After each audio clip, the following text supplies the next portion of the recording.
Dubai air show मध्ये झालेल्या तेजस विमानाच्या अपघातात हुतात्मा झालेले भारतीय हवाई दलाचे विंग कमांडर नमांश सयाल यांना त्यांच्या मूळ गाव पटियालकर, हिमाचल प्रदेश येथे अखेरचा निरोप देण्यात आला.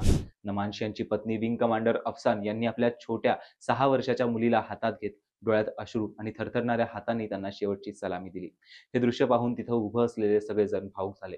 नमांश यांच्या कुटुंबियांचा तरोतर पार जीव तुटला होता. आई, वडील, लहान मुलगी आणि नातेवाईक अश्रूंनी ओले झाले. निष्पाप मुलगी सतत वडिलांना शोधत असल्यासारखी दिसत होती. अफसान यांनी मुलीला जवळ घेतलं आणि नमांश यांच्या पार्थिवाला सलामी देताना त्या स्वतःला सावरू शकत नव्हत्या. वायुसेनेचे अधिकारीही हे पाहून गहिवरून गेले. या क्षणाचे अनेक व्हिडिओ आणि फोटोज सोशल मीडियावरती व्हायरल झाले आहेत.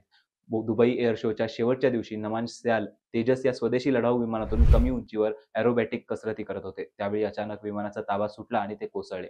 अपघात इतका अचानक झाला की उपस्थित प्रेक्षक स्तब्ध झाले. हा प्रसंग टीव्हीवर पाहूनही अनेक जण हळहळले. नमांश यांचे वडील जगन्नाथ हे सैन्यातून निवृत्त झालेले आहेत आणि निवृत्तीनंतर ते शिक्षण विभागामध्ये मुख्याध्यापक होते.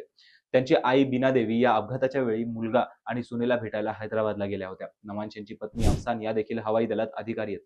नमांश सयाल यांच्या जाण्यानं संपूर्ण गाव, हवाई दल आणि त्यांच्या कुटुंबियावर दुःखांचा डोंगर कोसरला आहे.